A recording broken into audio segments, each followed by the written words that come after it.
So, మీరు మైఎస్‌క్యూఎల్‌ని అయితే వాళ్ళ వెబ్‌సైట్ నుంచి ఇన్‌స్టాల్ జేసుకోండి. ఇన్‌స్టాల్ జేసుకున్న తర్వాత మీరు దాన్ని మొత్తం సెటప్ జేసిన తర్వాత మీరు మీ టెర్మినల్ ఓపెన్ చేసి MySQL space dash U space root dash P అని కొడితే మీకు పాస్వర్డ్ అడుగుతది. మీరు రూట్ పాస్వర్డ్ సెట్ చేసుకోండి. సో, మీరు సెట్ చేసుకొని ప్రతిసారి మీరు ఆ కమాండ్ ఎంటర్ చేసిన తర్వాత అదే పాస్వర్డ్ కొట్టాలి. లేదా మీరు యూట్యూబ్‌లోకెళ్ళి హౌ టు ఇన్‌స్టాల్ మైఎస్‌క్యూఎల్ అని కొట్టినా మీకు కొన్ని వీడియోస్ అయితే వస్తాయి. దాని తర్వాత మీరు మైఎస్‌క్యూఎల్ కోడ్‌ని మీరు టెర్మినల్‌లో రన్ చేసుకోవచ్చు. పాప్ ఎస్‌క్యూఎల్ అని ఉంటది. మైఎస్‌క్యూఎల్ ఎడిటర్ ఉంటది. ఇంకా మీరు విండోస్‌లో ఉంటే మైక్రోసాఫ్ట్ అజూర్ వాళ్ళవి ఉంటాయి. సో, మీకు ఇష్టం వచ్చిన దగ్గర అయితే రన్ చేసుకోవచ్చు. అది మీ ప్రిఫర్డ్ అప్లికేషన్‌ని మీరు యూజ్ చేసుకోవచ్చు అనమాట. సో, ఇక్కడ మీరు చూస్తే ఫస్ట్ నేను ఇప్పుడు ఒక టేబుల్ అయితే క్రియేట్ చేస్తాను.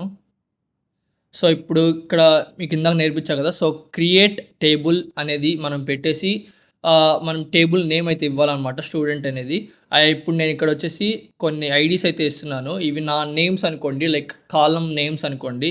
సో, ఇప్పుడు స్టూడెంట్ ఐడీ అనేది నాకు ఒక కాలమ్ అనమాట. అండ్ ఇక్కడ మీరు చూస్తే దానికి నేను ఇంట్ అనే డేటా టైప్ ఇచ్చాను.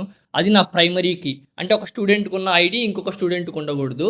అది ఆటోమేటిక్‌గా ఇంక్రిమెంట్ అవ్వాలి. అంటే ఇప్పుడు మనం డేటాబేస్‌కి ఇచ్చినప్పుడు ఆ స్టూడెంట్‌కి మనం 2 అని ఇవ్వకున్నా కూడా ఆటోమేటిక్‌గా అదే 2 అని తీసేసుకోవాలనమాట. ఎందుకంటే అది ఇంపార్టెంట్. అది నల్ ఉండకూడదు. అంటే ఖాళీ ఉండకూడదు అన్నట్టు. నేమ్ అనేది ఇంకోటనమాట.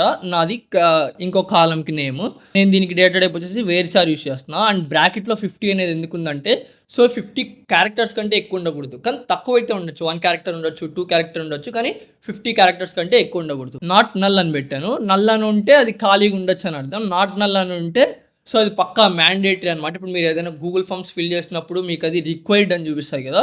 సో అలాగనమాట. సో మేజర్ అనేది మీరు చూసుకుంటే ఇంకోటి దానికి వేర్చార్ 50 ఇచ్చాను. అది డిఫాల్ట్‌గా ఏమి ఇవ్వకపోతే అంటే నల్ పెట్టేస్తే అన్‌డిసైడెడ్ అని రావాలనమాట. సో అది ఇప్పుడు నేను డిస్క్రైబ్ స్టూడెంట్ అంటే నేను ఇప్పుడు క్రియేట్ చేసినవి నాకు చూపిస్తాయనమాట.